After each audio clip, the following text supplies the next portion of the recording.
Slinky Malinky by Lindley Dodd.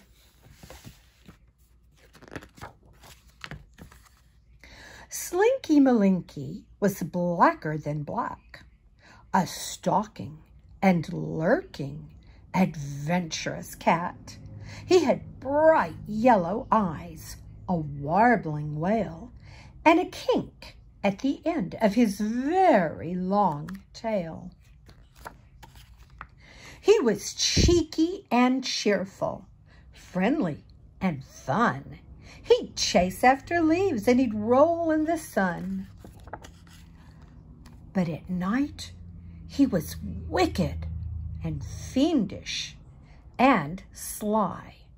Through moonlight and shadow, he'd prowl and he'd pry. He crept along fences.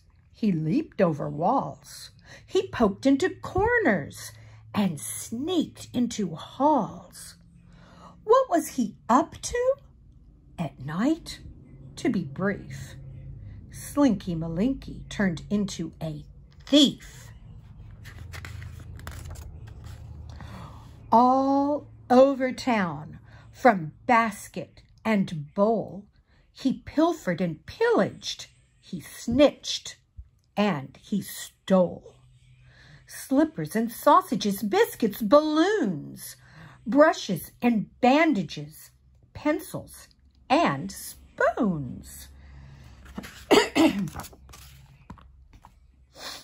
He pulled them, he dragged them, he heaved them until he'd carried them home to his house on the hill.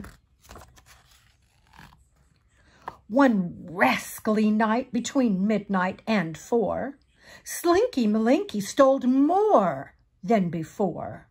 Some pegs and a teddy bear dressed up in lace, a gardening glove from McCafferty's place, a tatty old sneaker, a smelly old sock, and Jennifer Turkington's pottery smock.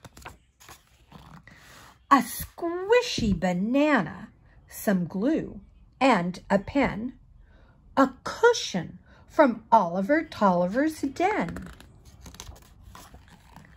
a clock and some bottles, a pair of blue jeans, a half-knitted jersey, a packet of beans.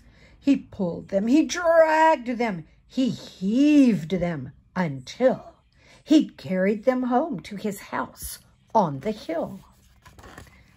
Then Slinky Malinky, rapscallion cat, piled them up high and heap on the mat. The glue toppled over and gummed up the pegs. The jersey unraveled and tangled his legs.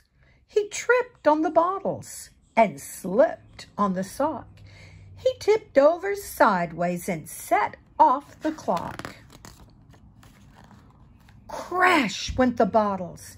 Beep, beep went the clock. Roar, roar, roar, roar went the dogs on the block. And on went the lights. Bang went the door. And out came the family. 1, 2, 3, 4.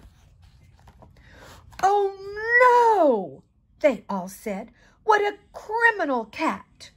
Tomorrow we'll have to take everything back."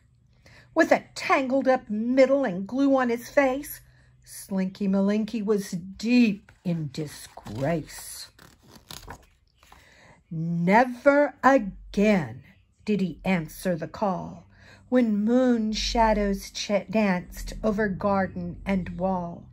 When whispers of wickedness stirred in his head, he adjusted his whiskers and stayed home instead. The end.